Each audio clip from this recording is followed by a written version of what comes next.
ஐந்தாம் தமிழர் சங்க நேயர்கள் அனைவருக்கும் வணக்கம். நம்ம ஆசிவக திருவிழால வெள்ளிக்கிழமை இந்த நாளுக்கான தெய்வம் பச்சையம்மன்.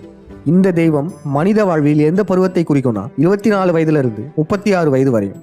இது திருமணம் செய்து குழந்தை பெறும் பருவம். இதை குறிப்பவள் தான் பச்சையம்மன். பச்சையம்மன் விவசாயத்திற்கான தெய்வமும் கூட.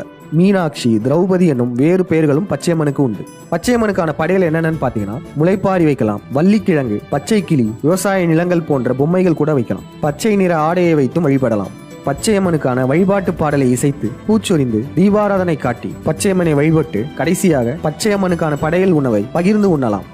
ஐந்தாம் தமிழர் சங்கத்துல பச்சையம்மனுக்கான படையல் உணவா பச்சை நிறத்தை குறித்த புதினா சாப்பாடு செய்யப்பட்டது.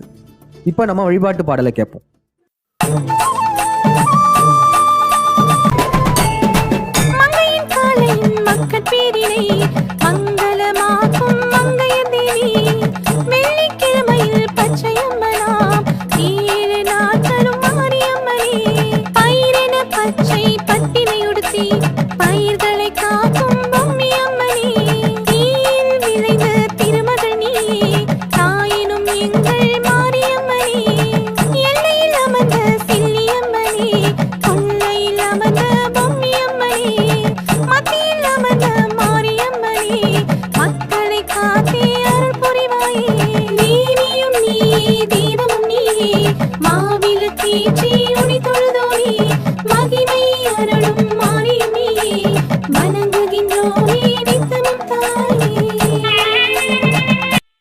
இந்த ஆசிவக திருவிழாவில் பச்சையம்மன் வழிபாடு செய்யும் உலகத் தமிழர்கள் அனைவருக்கும் பச்சையம்மனின் அருள் கிடைக்கட்டும்.